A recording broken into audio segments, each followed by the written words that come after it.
Hello everyone, my name is Mini Sethi. I hope you all are staying healthy. Today we are going to talk about most important theories of motivation for UGC NET in commerce. First theory is Maslow hierarchy needs theory. According to this theory, our needs motivate us for taking action. According to this theory, our needs motivate us for taking actions. This theory divides human needs into 5 levels, which start from physiological needs.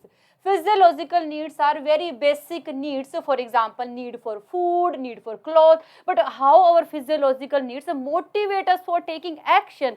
For example, you feel very hungry. Obviously, you will motivate to find food, whether cooking by yourself or finding a restaurant or asking someone help. Once your basic needs satisfy, you move to next needs, which is called security and safety need. Security and safety needs motivate employees to find stable employment so that they can save some money for future and can live in safe neighborhoods. Once your safety needs satisfy, you move to next need, which is love and belongingness. Love and belongingness need motivate us to build a relationship with other. Once your this need satisfy, you move to other, which is called esteem need. That means need for recognition, need for respect. For example, employees motivate to work hard in order to receive promotion. Last most important needs, which is the highest level of need, which is called self actualization. That means you want to reach at your full potential, you want to live meaningful life. In order to satisfy this need, you will pursue your purpose, you will learn new things so that you can make positive impact in this world. Now we'll see Hertzberg two-factor theory. This theory talks about two factors, hygiene factors and motivators factors. According to this theory, hygiene factors like salary and working condition can only prevent job dissatisfaction, but these factors alone cannot motivate employees. Please listen carefully. According to this theory, hygiene factors like salary and working condition can only prevent job dissatisfaction, but these factors alone cannot motivate employees because these are just external factors. But motivation originate internally. Actual motivator factors are achievement. You feel very motivated if you achieve so many awards because of your great efforts.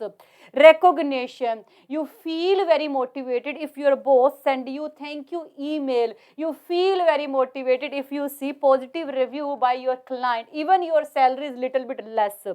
Next motivator factor is advancement. Your organization helping you in your progress. Your organization provide you opportunity for your growth and development. These factor will actually motivate you. According to this theory, hygiene factor just prevent a job dissatisfaction. Next theory is McClelland needs theory.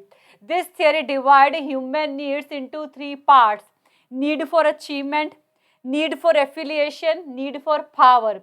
Need for achievement means people have strong desire to succeed. They have strong desire to achieve their goals.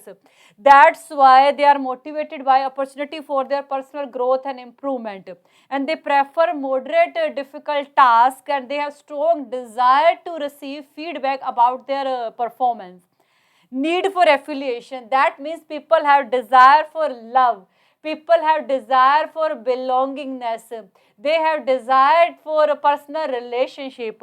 That's why these kind of people are very friendly. They prefer to work in a team, and they help and console others rather than doing competition. Next is need for power. These kind of people have a desire to control others. They have desire to influence others. That's why they want prestige, status, recognition and high position in organization. Now we'll see room expectancy theory.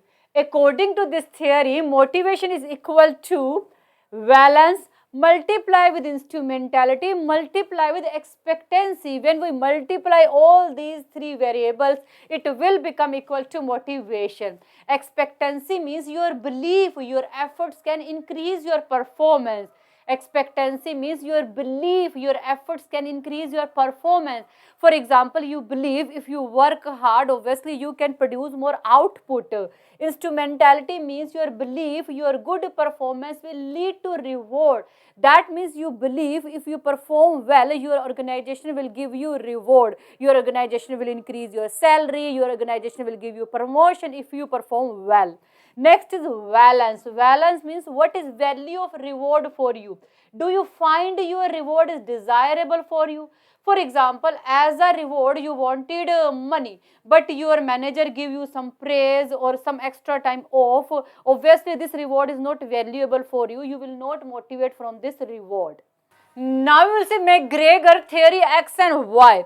According to theory X, employees dislike work, they avoid their responsibilities, and they have lack of ambitions, they have lack of creativity. That's why they don't want to change. They need so much direction.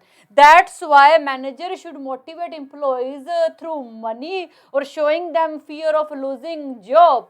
On the other hand, according to Y theory, employees are self-motivated for achieving their goals. They enjoy their responsibilities. They are very creative. They need not so much direction.